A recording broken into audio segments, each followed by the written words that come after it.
Então, pessoal, eu resolvi fazer uma aula para finalizar, de fato, o conteúdo sobre transformada Z e transformada de Laplace. Eu sei que eu fiquei devendo o finalzinho, a resposta do exercício da aula de quarta-feira, mas eu posto ela junto com a própria aula, que eu ainda nem editei, porque ontem foi feriado. Durante o final de semana aí eu pretendo postar essa aula. Eu vou postar a aula de terça, quarta, de quarta, né? Junto com o resultado, né? Porque a gente quase terminou, a gente chegou até as frações parciais, ao cálculo das frações parciais, e eu deixei para vocês resolverem em casa, né? Então eu preferi fazer uma aula um pouquinho mais light hoje, deixar para colocar os resultados no final de semana mesmo, e deixar para começar conteúdo novo também na semana que vem, ok? Mas não é que essa aula não seja uma aula inútil, eu acho que muito pelo contrário, né? Eu quero trazer para essa aula coisas bem interessantes que relacionam estabilidade, resposta do sistema, com a representação que a gente viu nas últimas aulas para transformada Z e a gente já viu para transformada de Laplace, que é a nossa função de transferência. E começando direto sobre estabilidade, até para vocês terem gravado, né, de fato, o que é estabilidade, se eu não falei até agora, e para que vocês entendam o uso da função de transferência nesse conteúdo que é de suma importância, especialmente em controle. Por que a estabilidade é importante, né? A estabilidade é importante porque quando eu estou analisando um sisteminha aqui, a velho conhecido pêndulo, tá? O estudo da estabilidade só me diz se o sistema volta para um ponto de equilíbrio ou não, né? Dado uma condição inicial, por exemplo, ou dado uma excitação. Tá? Em controle, o meu objetivo é projetar o controlador de maneira que eu consiga estabilizar um sistema, mesmo que ele seja instável, seja instável, sem o controle. Tá? Então, vocês têm que entender bem o que é a estabilidade de sistemas para poder, lá em controle, entender como que eu faço a estabilização. Tá? Então, é um conteúdo bem importante na teoria de sistemas. Então, existem duas estabilidades, né, e elas são distintas, conceitualmente distintas, mas é óbvio que elas estão relacionadas. A estabilidade interna do sistema diz respeito a como ele se comporta sob condições iniciais. Por isso que eu coloquei aqui, a estabilidade interna está relacionada com a resposta à entrada nula, né? Que é o sistema originalmente em equilíbrio, né? Eu vou adicionar uma condição inicial e eu vou ver como que vai ser o comportamento do sistema. Tá? Isso a gente diz que é a estabilidade interna. Tá? É como ele se comporta frente a condições iniciais, deixando qualquer tipo de excitação externa zerada. Ok? Existe também a estabilidade externa, conhecida como entrada e saída também, e conhecida como o termo em inglês BIBO, que eu já explico o que é, que, na verdade, faz o mesmo estudo, só que considerando que o sistema agora está com uma entrada sendo aplicada nele e que não há condições iniciais. Esse sistema está sem condições iniciais. Tá? Percebam que é bem diferente. Num eu estudo como ele reage a condições iniciais e no outro eu estudo uma reação a um sinal de entrada. Então é uma coisa fundamentalmente diferente. Tá? A estabilidade externa, pessoal, ele tem esse nome aqui, BIBO. O nome BIBO vem de Bounded Input, Bounded Output. Ou seja, eu vou aplicar uma entrada limitada e vou verificar se a saída do sistema é ou não é limitada. Então é um conceito bem simples. Exemplo, se eu apliquei um degrau, roll, se o sistema apresentou uma saída que é limitada, que não tende para infinito, o sistema vai ser estável. Né? Agora, se eu apliquei um degrau, o exemplo clássico é o pêndulo invertido, né? Que está aqui. Ó. ele está num ponto de equilíbrio, que eu consigo encontrar um ponto de equilíbrio que é bem retinho. Se nesse momento eu aplicar qualquer excitação externa, o meu sistema vai divergir, ele vai sair desse ponto de equilíbrio. Tá? E a mesma coisa acontece com N outros sistemas. Se um sistema for internamente estável, tá? Ele vai ser externamente estável. Ponto. Então, a estabilidade interna implica estabilidade externa. Ok? Porém, existem alguns sistemas que podem ser internamente instáveis, mas quando eu estudo a entrada em relação à saída, eu posso ter um sistema estável. É meio estranho isso, tá? Mas pode acontecer, por mais bizarro que isso possa parecer para nós. Tá? Então, na verdade, a estabilidade interna implica a externa, mas a estabilidade externa não implica que o sistema seja internamente estável. Tá? Tem que tomar muito cuidado com isso. São poucos sistemas que apresentam essa característica? Sim, tá? Mas acontece. Eu vou dar um exemplo clássico, pessoal. Acho que eu já fiz esse exemplo aqui na aula. Né? É se eu tenho y ponto menos y, isso é igual a x ponto menos x. Esse aqui, podem testar em casa, ele é um sistema que ele é estável externamente, ou seja, para qualquer entrada a saída vai tender para um valor. Só que se eu estudar ele para uma condição inicial, considerando a entrada nula, ele vai divergir. Então ele é um sistema que é internamente instável, mas é estável externamente. Tá? Beleza? É um pouco complicado isso de se entender num primeiro momento, é tão rápido, tá? Mas é importante esse conceito. E agora vamos responder essa pergunta aqui que eu fiz. Né? Qual é a estabilidade que eu estudo quando eu uso a função de transferência? Tá? Então, se eu tenho uma função de transferência h de s, tá? O que vocês têm que pensar é da onde que surgiu o h de s, né? H de S ou H de Z, tanto faz. Ela surge da razão entre a saída do sistema e a entrada do sistema, né? Quando eu estou no domínio da frequência, né? Mas, na verdade, eu fui bem claro para vocês quando eu disse que para estudar a função de transferência, eu preciso considerar todas as condições iniciais nulas, né? Para obter a função de transferência. Essa função de transferência, ela vem, né, se a gente for ser mais correto, ela vem da convolução. Ó. Se eu escrever y igual a x vezes h e usar a transformada inversa, a gente viu nas propriedades da transformada de Laplace que uma multiplicação na frequência é uma convolução no tempo. Então, de fato, a saída do meu sistema é a convolução do x com o h, sendo que o h é a própria resposta impulsiva. O que eu estou querendo que vocês percebam?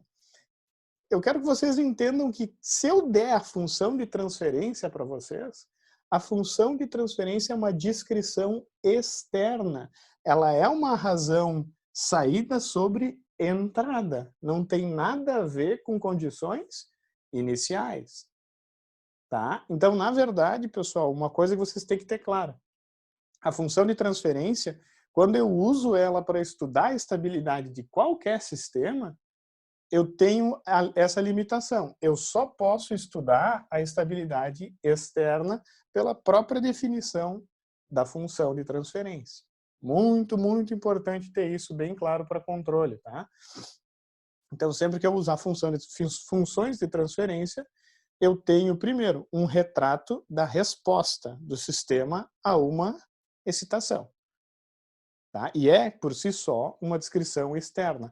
Qualquer estado interno pode ter sido cancelado. Né? Por que cancelado? Eu gosto de falar, eu posso ter cancelamentos de polos e de zeros. Tá? Vocês vão aprender em outras disciplinas que eu literalmente posso ter cancelamentos de estados, de dinâmicas internas, é isso que acontece quando eu tenho cancelamentos entre polos e entre zeros. Tá? Então, qualquer função de transferência é uma descrição externa. Fechou? Então, se eu estudo estabilidade pela função, eu só posso estudar a estabilidade externa. Tá? Como que eu infiro a estabilidade? É bem fácil, tá, pessoal? A estabilidade interna do meu sistema está relacionada à localização dos autovalores. Ponto. Se o sistema, e agora vai ser importante fazer essa distinção aqui, ó. Se o sistema é contínuo, ele vai ser estável se todos os autovalores estiverem no semiplano esquerdo. Tá? Mas isso é para sistema contínuo. Por que está relacionado ao semiplano aqui? Pelo formato da exponencial que a gente gosta de trabalhar, né? Se o lambda tiver no semiplano esquerdo, essa exponencial aqui ela vai ser n menos t na parte real, né? Lembrando que a parte imaginária gera um termo oscilatório. Tá? Se eu tenho n menos alguma coisa, essa exponencial decresce. Perfeito? Então, a estabilidade é facilmente verificada vendo os autovalores, a estabilidade interna. Né? Se o sistema for discreto,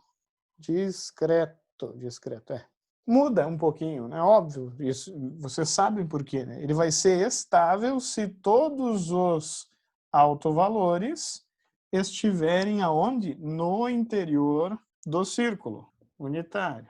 Por que isso? Porque o formato da nossa exponencial aqui é diferente, né? É gama na n, não e na alguma coisa n, né? Tá? Então, muito importante essas duas definições aqui, tá? Existem outras definições que eu não quero abordar, porque eu não quero também me ater a detalhezinhos, tá? Mas vocês têm que lembrar que para um sistema contínuo ser estável, todos os autovalores têm que estar no semiplano esquerdo. E para o discreto ser estável, todos eles têm que estar no círculo. Eu posso, dentro do círculo, desculpa, eu posso levar esse conhecimento para as funções de transferência, avaliando polos. Porém, eu não vou estar avaliando estabilidade interna. Como a função de transferência é uma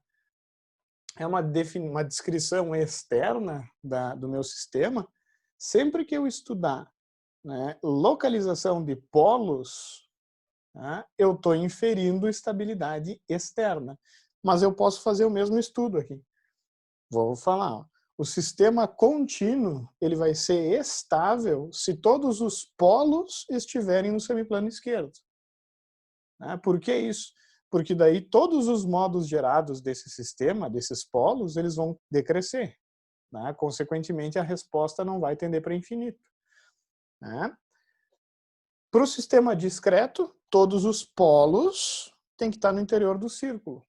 Então, na verdade, a estabilidade é facilmente avaliada pela função de transferência, pela localização dos polos, lembrando desses detalhezinhos aqui.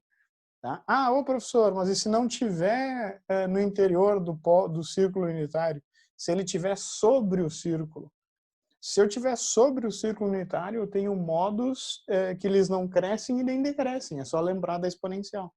Esse sistema, então, ele não é nem estável e nem instável. Ele vai cair no que a gente chama de estabilidade marginal. Que na estabilidade externa, isso é interessante, porque o sistema se comporta para alguns sinais como um sistema estável, mas tem um sinal, de fato, que faz o sistema tender para o infinito. Então, o que é isso? O que está acontecendo? É um sistema que ora se comporta de uma maneira, ora se comporta de outra maneira. Então, eu não posso classificar ele como estável. Obviamente que se eu tiver uma raiz que não está nessas condições, o sistema se torna instável, ele sempre vai divergir. Ou seja, para sistemas contínuos, eu tenho que ter raízes no semiplano direito para o sistema instabilizar. E para o sistema discreto, eu tenho que ter raízes fora do círculo unitário. Tá? Então, é muito fácil verificar a estabilidade com a função de transferência. Eu tenho que calcular os polos e ver onde é que eles estão nos planos. Seja no plano contínuo, plano S, ou plano lambda, seja no plano discreto, que é o plano Z, né, ou o plano gama. Tá? Relativamente simples de se entender. Outra coisa que eu queria trazer para vocês nesse dia dos namorados, né, é um entendimento um pouquinho mais profundo da função de transferência nesse sentido assim, ó, pessoal.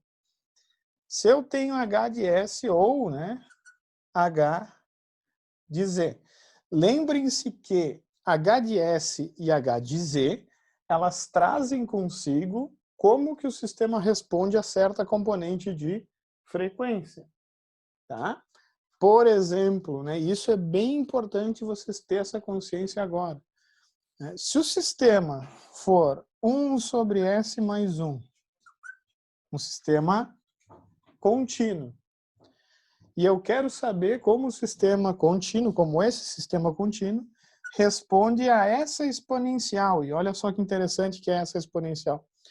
Essa exponencial é e na 0t, que a gente sabe que é uma constante, unitária, inclusive.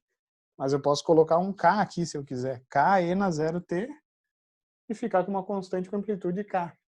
O que eu posso fazer? Se eu pego a função de transferência e substituo a frequência do sinal aqui, que nesse caso vai dar 1 sobre 0 mais 1, tá? Isso me diz uma coisa importante, que esse sistema aqui, ele reage a um sinal constante com força unitária. O que significa? Significa que as componentes constantes para esse sistema, elas não são afetadas, porque eu vou ter uma multiplicação por 1. Eu vou dar um exemplo aqui, vocês vão entender, só um minutinho.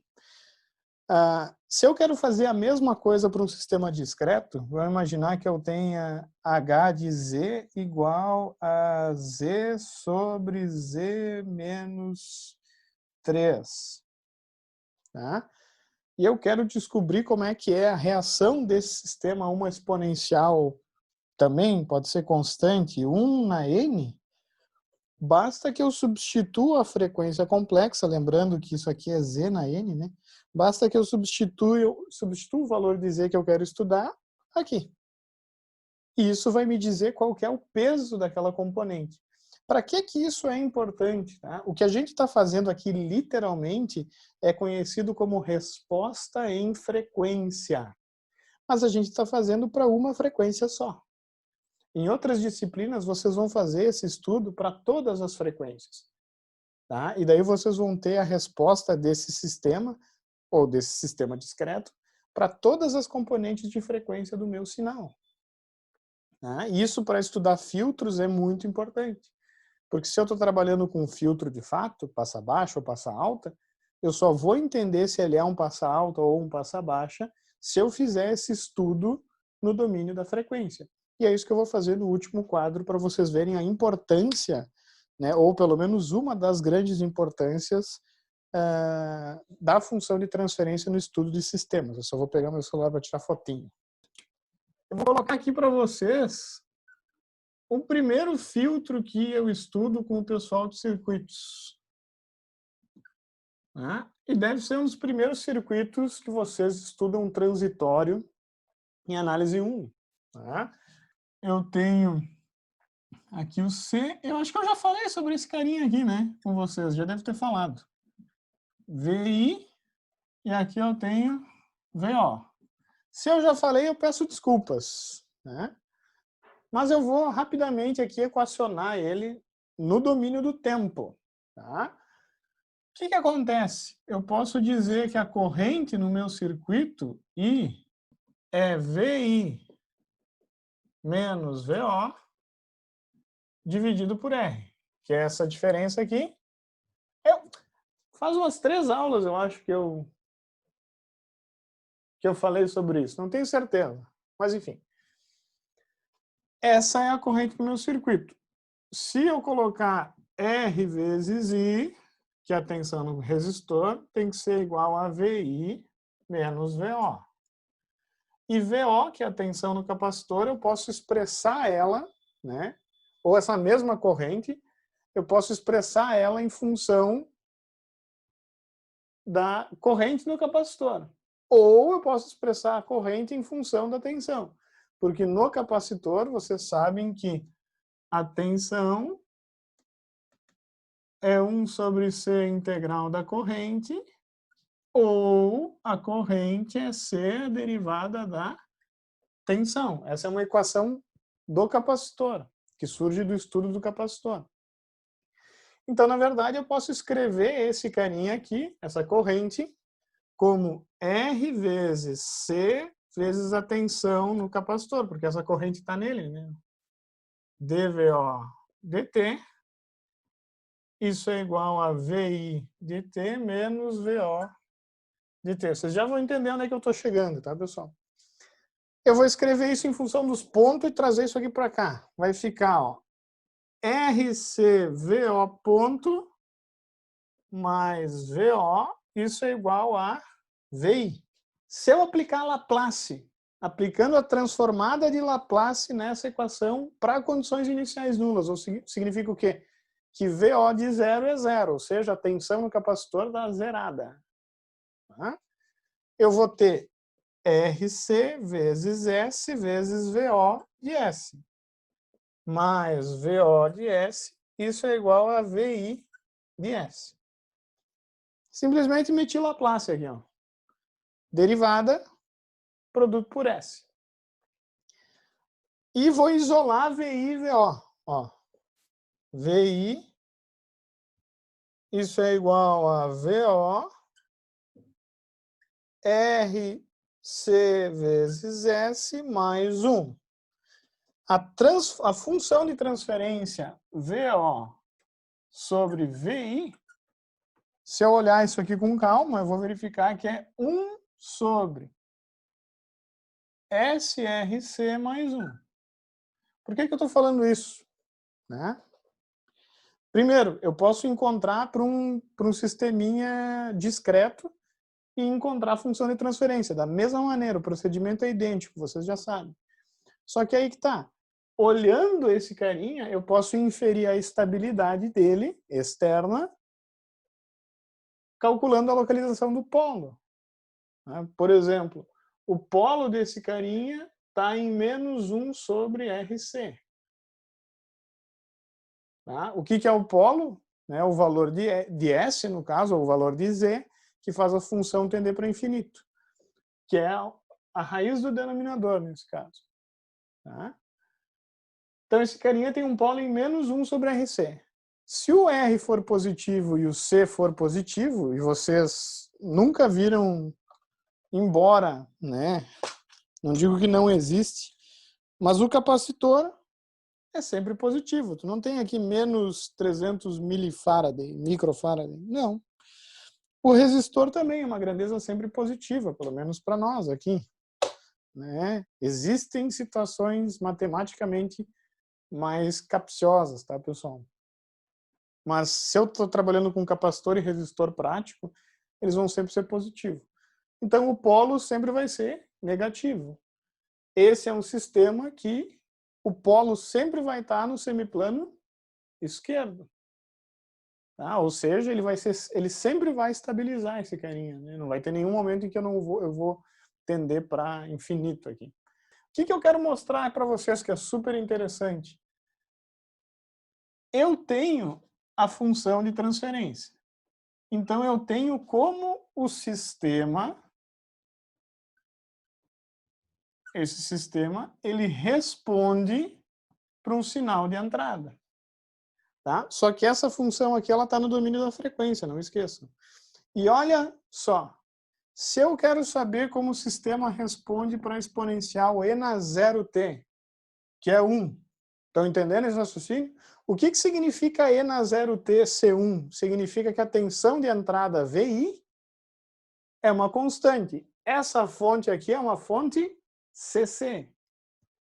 Se eu estudar H de zero, substituindo S por zero, nesse sisteminha eu tenho 1 sobre 0RC mais 1, que é 1. Significa que a saída para essa componente de frequência vai tender para E na 0T vezes H de zero, que nesse caso vai ser 1, vai ser E na 0T. Olhando esse circuito, o que eu tenho que pensar? Que se essa fonte é uma fonte CC, a saída vai tender para o valor da fonte. Vai ser isso que vai acontecer? Pior é que vai. Quando eu aplico uma fonte CC aqui, esse capacitor ele se carrega até que VO seja igual a VI. E nesse momento a corrente vai zerar. Então o valor final, isso é importante, esse pensamento, o valor final da tensão VO vai ser igual à tensão VI. Mas o que eu quero que vocês comecem a pensar, eu não vou cobrar isso, eu cobrava em outros semestres, eu já cheguei a cobrar isso em sinais em semestres que a gente teve bastante aula, né? Não é o caso desse semestre. Mas eu posso fazer esse raciocínio para qualquer sinal, inclusive para esse sinal aqui, ó, cosseno de ômega-t. Cosseno de ômega-t eu posso escrever como E na J ômega-t mais E na menos J ômega-t sobre 2.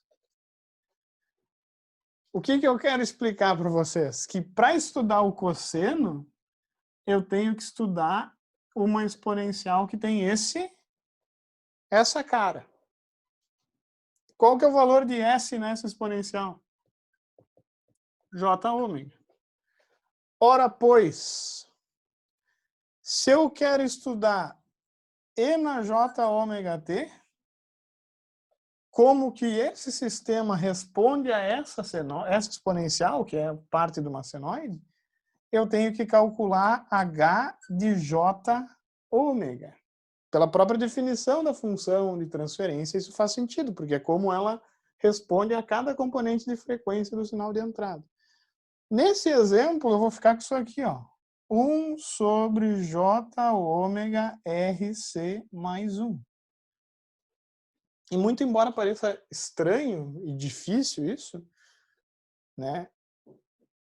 Para um valor de RC qualquer, por exemplo, RC, o produto RC igual a 1. Eu posso fazer isso com um resistor de 100K e com um capacitor de 10 micro. Eu acho. 100K 100K vezes 10 micro vai dar 1. Né? Se eu tenho esse produto RC, essa função se torna J ômega mais 1. Tá? E olha a beleza dessa função aqui, ó. Tá? Se eu aumento o ômega, a função de transferência para aquela frequência, ela vai ter um módulo menor. Se eu pensar no módulo dessa função, porque é um número complexo, de fato, esse módulo vai cair porque o denominador vai aumentar. O que isso significa? Significa que o módulo dessa função, ela é tão menor quanto maior for a frequência. Ou seja, para eu calcular a saída, eu vou estar fazendo H vezes X. Se H cai para o mesmo valor de X, significa que a saída diminui. Então, esse circuito elétrico, que é modelado por aquela função de transferência, se eu estou trabalhando com sinais aqui com um ômega muito grande, tá, cujo valor aqui do ômega é muito grande, a saída vai tender para valores cada vez menores. Tá? Esse raciocínio ele é utilizado no estudo de filtros, ele tem que ser usado no estudo de filtros, pessoal. E, na verdade, o que eu penso aqui é literalmente na função de transferência avaliada numa frequência complexa do sinal de entrada que eu estou trabalhando. Tá? E olhando essa função, eu posso verificar se o ômega tende a 0, essa função tende para 1.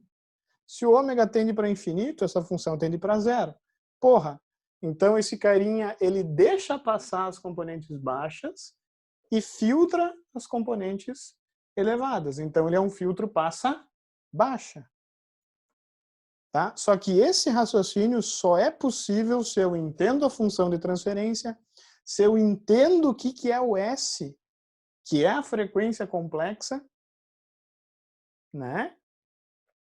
E, obviamente, eu tenho que entender que essa componente da entrada está sendo modificada pelo sistema, ou seja, o sistema modifica aquela componente de frequência, né, dada a equação que define o sistema, né? Então, isso aqui é tudo função da dinâmica do meu sistema.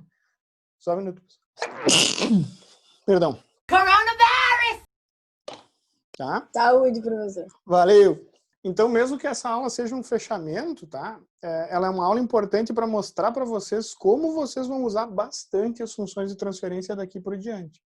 Seja em controle, onde a gente só usa função de transferência, seja com o professor Eberson, fazendo as funções de transferência dos meus amplificadores, seja em circuitos elétricos para estudar filtros, né? Então vai ser uma coisa que vai ser uma companheira de vocês o tempo inteiro. Tá? Então eu quero que vocês saiam daqui entendendo bem o que é a função de transferência, tanto para o sistema contínuo, que é o exemplo que eu usei, tanto para o sistema discreto, que a gente viu na aula passada, inclusive. Tá? Então, é mais uma aula para vocês verem uma aplicação básica da função de transferência, além daquela que eu já mencionei, que é para verificar a estabilidade. Tá bom? Deixa eu ver agora são. A gente já tá... Passou meio rápido, né? Pessoal, que nem eu expliquei, eu vou postar essa aula aí durante o final de semana, junto com a aula passada. Devido ao feriado, eu acabei me perdendo um pouquinho nas programações, né? Mas logo, logo o Moodle de vocês vai estar atualizado. E fiquem de olho no e-mail, porque assim que eu terminar o trabalho 2, o enunciado, eu vou enviar um e-mail avisando das datas e da sala de entrega. Fechou, pessoal? Aproveitem aí esse feriado, não feriado, né? Aproveitem bastante o final de semana, aproveitem seus amores. Aquele abraço.